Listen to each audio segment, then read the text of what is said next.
ሙስሊሞች ሆናችሁ እንጂ እንዳትሞቱ ምንም ነገር እንዳታላችሁ ዱቄት ዘይት የተለያየ ነገር ሸንግሏችሁ በዱንያ ተታላችሁ ዲናችሁ ለቃችሁ እንዳትሄዱ አላህ አደራ አለን። ሙስሊም ሆናችሁ እንጂ እንዳትሞቱ አለና ወዕተሲሙ ቢሐብሊላህ አለ። በአላህ ገመድ በላኢላሃ ኢለላህ በቁርአን አንድ ሁኑ ተሳሰሩ ጀሚዓን አለ። ሁላችሁም አለ አላህ አንድ ሁኑ አንድነታችሁን አጠናክሩ ወላ ተፈረቁ አለ። እንዳትለያዩ ልዩነት መለያየት አዛብ ነው ቅጣት ነው። አንድነት ረሕማ ነው እዝነት ነው። እንዳትለያዩ ወዝኩሩ ኒዕመተላህ የአላህን ጸጋ አስታውሱ ኢዝ ኩንቱም አዳአን እናንተ ጠላቶች በነበራችሁ ጊዜ እናንተ እርስ በራሳችሁ የምትወጋጉ አንዱ አንዱን የሚያጠቃ አንዱ አንዱን የሚያጠፋ በነበራችሁ ሰዓት ላይ ፈአለፈ በይነ ቁሉቢኩም አላህ በልቦኖቻችሁ መካከል እርስ በራሳችሁ እንድትስማሙ እንድትዋደዱ አንዱ ለአንዱ እንዲያስብ አንዱ ለአንዱ እንዲጨነቅ አላህ ይህንን አደረገ። ፈአስባሕቱም ቢኒዕመቲሂ ኢኽዋና አላል። አያችሁ በሱም ጸጋ ወንድማማቾች ሆናችሁ። ኒዕማ ነው ወንድምነት ወንድምን ማግኘት ወላሂ ኒዕማ ነው። ፈአስባሕቱም ቢኒዕመቲሂ ኢኽዋና አላህ በሱም ጸጋ ወንድማማቾች ሆናችሁ። ወኩንቱም አላ ሸፋ ሁፍረት ሚነናር እናንተም ከጀሃነም ጫፍ ላይ አፋፍ ላይ ነበራችሁ ልጠፉ የቀረባችሁ ጀሃነም ውስጥ ልገቡ ኢስላምን ሳታገኙ ልጠፉ የቀረባችሁ ነበራችሁ። ፈአንቀዘኩም ሚንሃ አላህ ነብዩን ልኮ ኢስላምን አምጥቶ ከዚህ ጨለማ ወደ ብርሃን አመጣችሁ። ወደ ተውሂድ መንገድ አላህ አመጣችሁ። ወደ ኢስላም አላህ አመጣችሁ። በማን አማካኝነት? በነብዩ አለይሂ ሰላቱ ወሰላም አማካኝነት። ስለዚህ ከዛሊከ ዩበይኑ ላሁ ለኩም አያቲሂ አላህ እንዲህ በዚህ መልኩ አናቅጾቹን ለእናንተ ይገልጻል ያብራራል። ለአለኩም ተህተዱን ትክክለኛውን መንገድ ትመሩ ዘንድ እያለ አላህ ይናገራል። ይህ የቁርአን የወረደበት ሰበብ አለው። ነቢዩ ሰለላሁ ዐለይሂ ወሰለም መዲና ላይ በሚኖሩበት ሰዓት ላይ አውስና ኸዝረጅ የሚባሉ የመዲና ሁለት አንጋፋ ጎሳዎች አሉ። እነዚህ ጎሳዎች ለ120 ዓመታት ሲገዳደሉ አንዱ አንዱን ሲያፈናቅል ሲገሉ ምን ሲሉ የነበሩበት ሰዓት ነበር። አላህ ነብዩን ልኮ ያንን ጥላቻ አላህ ያስወገደበት ነው። ሺስ ኢብኑ ቀይስ የሚባል ይሁዲ ሁልጊዜም የሙስሊሙ አንድነት ሙስሊሙ አንድ ሲሆን ሲተባበር ሲተዛዘን ሌላውን ያቃጥሏል። ይሁዶች ሁልጊዜም ያቃጥሏቸዋል። ዛሬም ያቃጥላቸዋል፣ ነገም ያቃጥላቸዋል። ይሄ ባህሪያቸው ነው፣ ይቀጥላል። አቃጠላቸው። አውስና ኸዝረጅ ቁጭ ብለው ሲጨዋወቱ ምን ሲሉ እነዚህ ሰዎች ጭራሽ አንድ ቦታ ላይ መቀመጥ መነጋገር መተባበር መተዛዘን ጀመሩ። ቆይ ያለ ሸር የሚፈልቀው ሸር የሚገኘው ሁልጊዜም ከይሁዶች ነውና ልጁን ይባላል ና አለና ሂድና በእነዚህ ሰዎች መካከል ያላቸውን ግንኙነት አበላሻለሁ። አተዝኩሩነ የውሙ ቡአስ በላቸዋል። የቡአስ ዕለት ቡአስ ማለት በአውስና በኸዝረጅ መካከል መጨረሻ የተደረገች ጦርነት ናት። ይህን ታስታውሳላችሁ በላቸዋል። ታዳስ አለው የዛኔ የሚመጣው ይታወቃል። ይህንን ብቻ አንተ አድርጋለሁ። ሁለቱ አንሷሮቹ አውስና ኸዝረጅ ቁጭ ብለው በሰላም እየተጫወቱ እየተነጋገሩ አንዱ አንዱን እየተባበር ምን እያለ በመልካም ሁኔታ ላይ ባሉበት ሰዓት እነዚህ ሰዎች ጭራሽ አንድ ቦታ ላይ መቀመጥ መነጋገር መተባበር መተዛዘን ጀመሩ። ቆይ ያለ ሸር የሚፈልቀው ሸር የሚገኘው ሁልጊዜም ከይሁዶች ነውና ልጁን ይባላል ና አለና ሂድና በእነዚህ ሰዎች መካከል ያላቸውን ግንኙነት አበላሻለሁ። አተዝኩሩነ የውሙ ቡአስ በላቸዋል።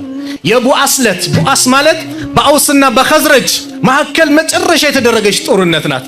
ይህን ታስታውሳላችሁ በላቸዋል። ታዳስ አለው የዛኔ የሚመጣው ይታወቃል። ይህንን ብቻ አንተ አድርጋለሁ። ሁለቱ አንሷሮቹ አውስና ኸዝረጅ ቁጭ ብለው በሰላም እየተጫወቱ እየተነጋገሩ አንዱ አንዱን እየተባበር ምን እያለ በመልካም ሁኔታ ላይ ባሉበት ሰዓት መጣና አተዝኩሩነ የውሙ ቡአስ እንደው የቡአስ ዕለት የተከሰተውን ታውቃላችሁ? አዎ። ማን ነበር ሲያጠቃ የነበረው? የኛ ሁሌም እኔ ሚል እኔ የሸይጣን ባህሪ ነው። አነ ኸይሩን አለ አይደል? እኔ የተሻልኩ ነኝ አለ አላህ ለአደም ስገድ ሲባል خلقتني من نار وخلقته من طين እኔን ከእሳት ፈጠርከኝ እሱን ከጭቃ ፈጠርከው ማን ይበልጣል? እንዴት ለሱ ልስገዳል? እኔ ሲል ሁሌም ችግር ይፈጠራል። እኛ አሉ የአውሳላ የኸዝረጅ አለ መጠራራት ጀመሩ። ወዴት? ወደ ቀድሞ ጸባቸው ሊመለሱ ወደ ጦርነት ሊመለሱ አላህ ጅብሪል ልኮ ነብዩ አለይሂ ሰላቱ ወሰላም ጋር ይሄንን የቁርአን አንቀጽ አወረደ። ነብዩ ሰለላሁ ዐለይሂ ወሰለም መተው እኔ በመሐከላችሁ ኑሬ ብለው ይሄንን የቁርአን አላህ በእነሱ ላይ ዋላላችሁን ውለታ እናንተ ጠላቶች ነበራችሁ፣ እርስ በራሳችሁ የምትገዳደሉ የምትጨራረሱ ፈአለፈ በይነ ቁሉቢኩም አላህ በልቦኖቻችሁ መካከል አስተሳሰረ፣ አንድ አደረገ። እዝነት አንዱ ለአንዱ እንዲጨነቅ እንዲያስብ አላህ አደረገ። ፈአስበሕቱም ቢኒዕመቲሂ ኢኽዋና በሱም ጸጋ ወንድማማች ናችሁ። እንዴት እኔ እያለሁ አሉ ተለቃቅሰው ተቀቃቅፈው ድጋሚ ያንን ጥላቻቸውን አስወገዱ። አላህ የዛን የሁዲ ሴራ እንዲከሽፍ አላህ አደረገ። ወመከሩ ወመከረ አላህ። ሁሌም ኸይር መጥፎ ነገር ያሴራሉ፣ አላህ ያንን ያከሽፍባቸዋል። ስለዚህ ወንድማማችነት ምንድነው? ጸጋ ነው፣ ኒዕማ ነው። ይህንን ወንድማማችነት ይህንን አንድነት ልናጠናክር ይገባል። አንድነት ሲኖር ኃይል ይኖራል። አንድነት ሲኖር ሁሌም ከአላህ Subhanahu Wa Ta'ala ዘንድ መልካም ነገር ይመጣል። ስለዚህ አንድነት ዛሬ ለዚህ ነው ጉዳይ መነጋገር። የአንድነት ጉዳይ የሚያስጨንቅ ነው። አንድነት የሌለው ህዝብ በአንድነት የማይሰራ ሁሌም ኪሳራ ነው። ለስኬት አይበቃ፣ ይከፋፈላል፣ እዛ ይሄዳል፣ በየቦታው ኃይል ይወገዳል። የዛኔ የጠላት መጫወቻ ነው የሚሆነው። አንድነትን አላህ ለዚህ ነው ባዮን አንድ እንድንሆን አላህ ሲያዝ መሰረታዊ ነገሮች አሉ። ዛሬ አንድ እንዳንሆን አንድነታችን እንዲወገድ የሚያደርጉ ምንድነው ከተባሉ ብዙ ጊዜ ከአላህ Subhanahu Wa Ta'ala ትእዛዝ መውጣት ነው። ከነብዩ አለይሂ ሰላቱ ወሰላም አስተምሮ መውጣት ነው። አላህ ወዕተሲሙ ቢሐብሊላሂ ጀሚዓን ወላ ተፈረቁ ሲል በአላህ ገመድ በላ ኢላሃ ኢላላህ እኛ መካከል ጭቅጭቁ ሲመጣ ንትርኩ ሲመጣ ያንን ንትርክ ልናስተናግድ ዳኛ ሊሆን የሚችለው ማን ነው? አላህ ነው አይደለም? አላህ የነብዩ አለይሂ ሰላቱ ወሰላም ሐዲስ ነው። ፈኢን ተናዛዕቱም ፊ ሸይኢን ፈሩዱሁ ኢለላህ ወረሱል። በአንዳች ነገር ካልተግባባችሁ ከተጨቃጨቃችሁ ጉዳያችሁን ወደ አላህ ወደ ቁርአን እንደዚህ ወረሱል ወደ መልእክተኛ ወደ ሐዲስ መልሱት። እስቲ የሆነ ነገር አልተግባባንም እኔ እናንተ ወንድሜ እኔና አንቺ አልተግባባንም፣ የሆነ ነገር የሚያጨቃጭቀን መጣ። ጉዳያችን ዳኝነቱን ለማን እንስጥ? ለአላህ እንስጥ። አላህ ምን ይላል በዚህ ቁርአን በዚህ ሐዲስ? ነብዩ ሰለላሁ ዐለይሂ ወሰለም ምን አሉ? እኔ ባልኩት አስተሳሰብ አንተ ባልኩት አስተሳሰብ አያችሁ፣ እኔ ስሜት የምከተል ሰው የራሴን አመለካከት የምከተል ከሆነ ሸይጣን እንደፈለገ ይጫወትብኛል። ሸይጣን ስውር እኮ ነው ዛሬ የሰፋን። እንደፈለገ አስተሳሰብ ስሜት ብቻ እንድንከተል ያደርግና እርስ በርስ እንድንባላ ያደርጋል። እርስ በርስ ኢማሙ ሻፊዒና ኢማሙ ማሊክን ታውቃላችሁ? ኢማሙ ሻፊዒ ረሕመቱላሂ ዐለይህ የኢማሙ ማሊክ ተማሪ ናቸው። ነገር ግን በቁርአን የሆነ ያልተስማሙበት ጉዳይ ካለ ቁርአን እንዲህ ነው ካለ ይቀበላሉ። በአንድ ወቅት አንድ ሰው መጣና አብዛኞቻችሁ የምታውቁት ታሪክ ነው። ኢማሙ ማሊክ ጋር ሚስቴ ከጨረቃ ካልበለሽ ፍቺ ነሽ ብሎ ጠያላት። ከዛ ለኢማሙ ማሊክ መጥቶ ሚስቴን እንደዚህ ብያታለሁ፣ አዎ በቃ ከጨረቃ አትበልጥም በቃ ፍቺ ናት አሉ። ኢማሙ ሻፊዒ የሆነ መስጊዱ አጥር ላይ ነበሩ፣ ጎን ላይ ነበሩና በሆነ ነገር መሽጉል ነበሩ።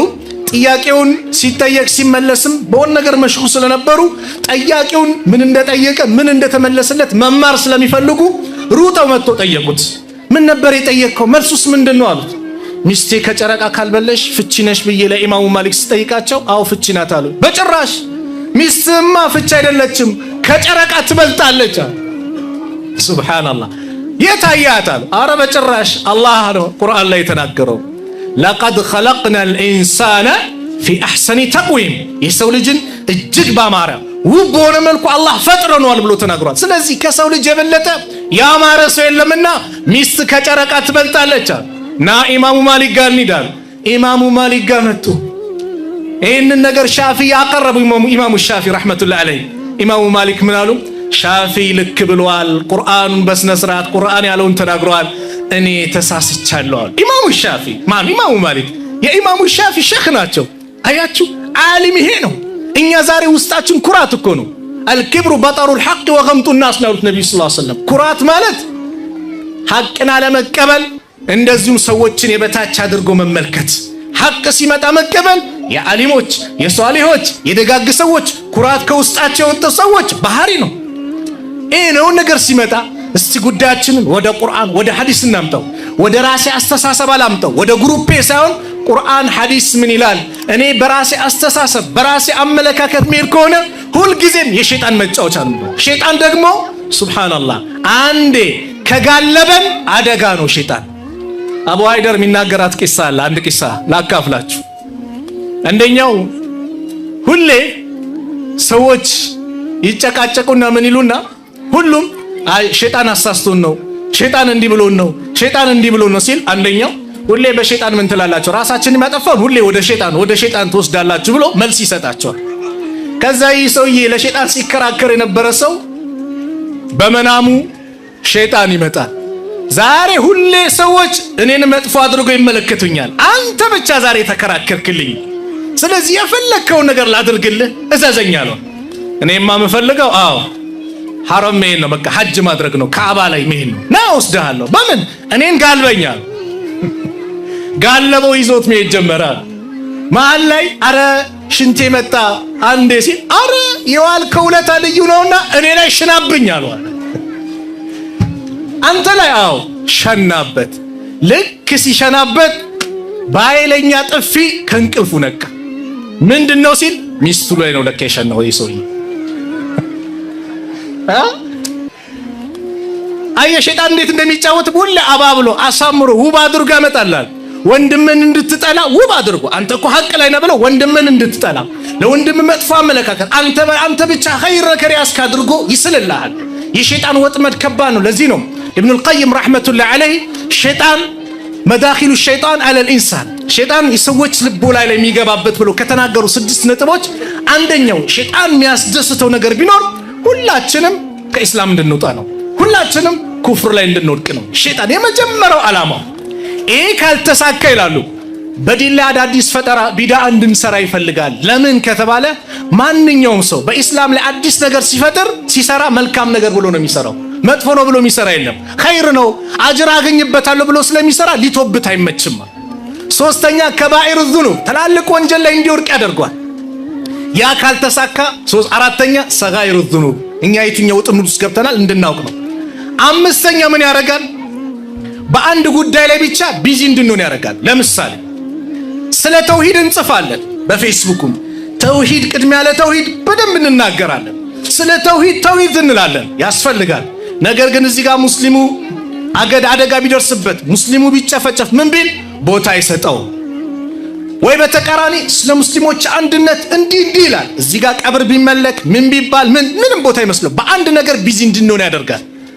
ስድስተኛ ወይ ወደፊት ይገፋሃል ወይ ይጎትታል። ወሰጢይ ሚዛናዊ እንድትሆን አይፈልግም። ወደፊት ይገፋል፣ ድንበር ታልፋለህ። እከሌ ካፊር ነው፣ እከሌ ሙብተዲስ ታፔላ ትለጥፋል።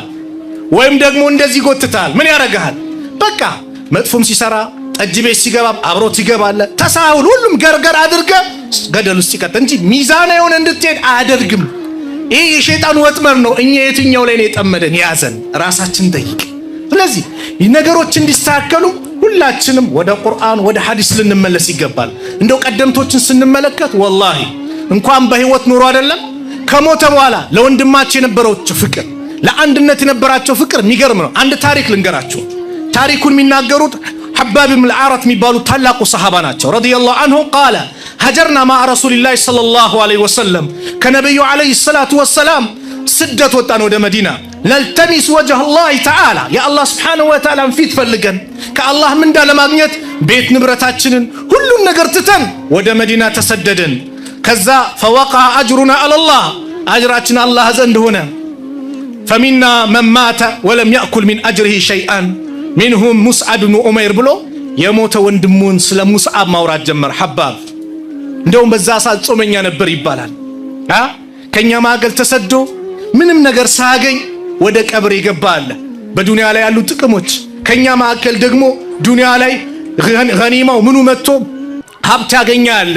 ምናልባት ሀብቱ እዚህ ዱንያ ላይ ሲመጣ አላህ እዚህ አስቀድሞልን ነው እንዴ አኺራ ምንም የለንም እንዴ ብሎ እስከ መፍራት ደረሰ። ከዛ ኸባብ ምን አለ? ኢፍጣር ቀርቦለት ነበር፣ ጾመኛ ነበር። ስለ ወንድም ሙስዓብ ወንድማችን ግን ተሰዶ ቤት ንብረቱን ትቶ ስንት ነገር ትቶ ተሰዶ መጥቶ በሚሞትበት ሰዓት ላይ የሚቀበርበት ጠፋ። ፊቱን ስንሸፍነው እግሩ ይከፈታል፣ እግሩን ስንሸፍነው ፊቱ ይከፈታል። የሚከፈንበት ጨርቅ አጣን። ለነብዩ ሰለላሁ ዐለይሂ ወሰለም ስንነግራቸው ፊቱን በጨርቁ ሸፍኑትና እግሩን ደግሞ ሳር ነገር አድርጋችሁ ቅበሩታልና የዚህ ጊዜ ምግብን ትቶ ማልቀስ ጀመረ ሐባብ ኢብኑ አልአረት